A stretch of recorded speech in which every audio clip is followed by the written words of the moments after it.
Hi, my name's Dr. Andy Daly-Smith and I'm presenting the results for the Maths on the Move evaluation on behalf of Dr. Jade Morris, who unfortunately was too ill to make the presentation today.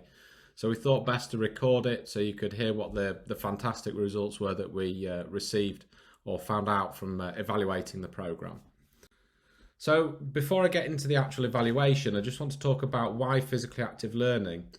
Now, it's no mistake that physically active learning has been shown in the research literature to have a positive effect not only on physical activity levels of pupils, but more important, their educational performance as well. In the recently released Creating Active Schools framework, we can see that curricular lessons is by far and away the best opportunity to improve physical activity, and obviously physical activity learning sits within here.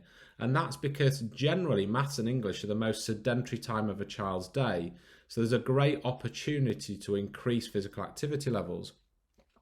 In terms of the broader literature around does physical active learning improve cognition and academic performance, there's a strong evidence base now to show that this is the case, especially for maths performance. That is by far has the strongest indicators of a positive impact on performance.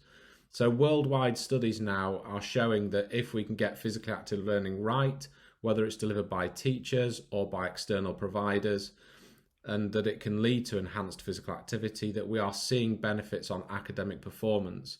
So schools and teachers should not be afraid to embrace physically active learning, and quite the opposite, they should be using physically active learning to help to give a more diverse experience to their pupils and improve their health and well-being at the same time to having a beneficial effect on their academic performance. In terms of how did we evaluate Maths on the Move? Well, there were 170 children in total at the beginning, and what we did was a familiarisation protocol where they got used to the maths tests that we were going to use in the actual evaluation. We measured their height. In the week before they started the Maths on the Move intervention, we measured their physical activity levels for 5 days using accelerometers, and they did the pre-maths test. So here there were two tests, one of some elements of maths fluency and another test that was directly related to the material that they were learning. They undertook the 6-week Maths on the Move programme, so half the children did the Maths on the Move programme, half continued with their usual classroom provision. In the final week, we assessed the physical activity levels with accelerometers again. And then once the intervention or programme had finished, we then measured their maths performance again using the two tests that we'd used previous, but different versions to ensure there was no learning effect. So what did we find? Well, in a 50-minute Maths on the Move lesson, we found that there was 6.5 minutes more moderate to vigorous physical activity and pretty much 20 minutes more light physical activity. So we can see a substantial shift in terms of the amount of physical activity that's coming through a Maths on the Move lesson compared to a similar classroom-based lesson. If we look at the physical activity profiles of the most active child versus the least active child, while we can see the most active child is gaining lots of spikes, so above that green dotted line is the amount of time spent in moderate to vigorous physical activity, and we can see this kind of intermittent nature in their physical activity levels. The least active child is still relatively physically active.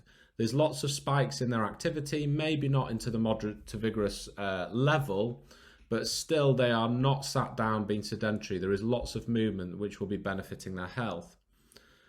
This is fairly stark when we compare it to the classroom-based lesson, where we can see beyond the sort of movement at the beginning of the lesson, which is probably the children settling down, that actually, as we would expect, classroom-based lessons are highly sedentary, and where we do see movement is not uniform across the class.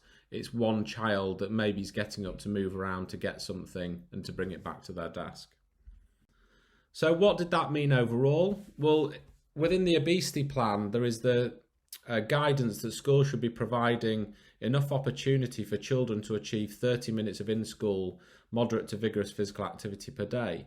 Well, the good news is if we focus on the green bars on the right-hand side, when we look at the baseline, so this is the Maths on the Move pupils, before they do the Maths on the Move condition, 30% of them are achieving the in-school recommendation of 30 minutes of moderate to vigorous physical activity.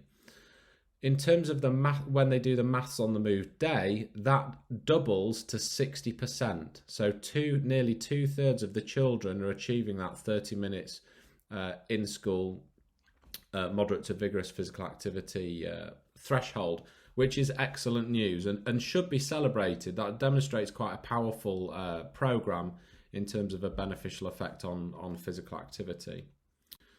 When we look at maths performance, so this is the maths attainment test that directly assessed the impact of maths on the move on maths performance.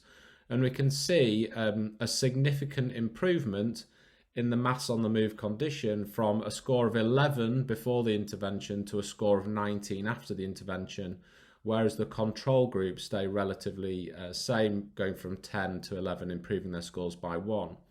So these results were significant in terms of looking at what we call p-values, but it's really, so this is a really important finding to understand that maths on the move can help pupils improve their maths performance, and potentially would make a very good strategy to help pupils to level up.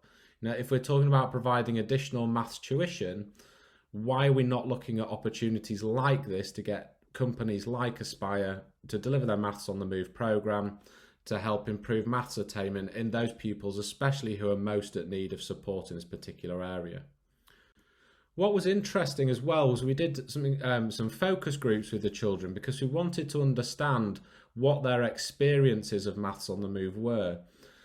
And when hearing what the children were feeding back is that really positive comments such as improving the depth of their learning and understanding of the subject, that they found that maths on the move actually helped them to interact and cooperate with pupils who they previously had not really worked with within a traditional classroom setting. And there was a strong narrative within the focus groups around enjoyment and feelings of accomplishment, which we weren't seeing coming through, and we haven't seen come through when we've done focus groups and asked children about their traditional classroom lessons. Now, a lot of this is probably because it's a new experience, but when we have new experiences and we create enjoyment, when we enjoy things and we're happy, we tend to actually remember the learning better.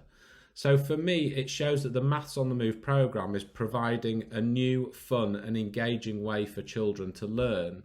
So actually, when we are talking about levelling up, and I know I keep going back to this, but it's important at this moment in time, that a program like Maths on the Move or other physically active learning opportunities might provide a very valuable way for schools to help deliver the catch-up curriculum, while also providing an enjoyable experience and improving the health and well-being of the pupils within the school.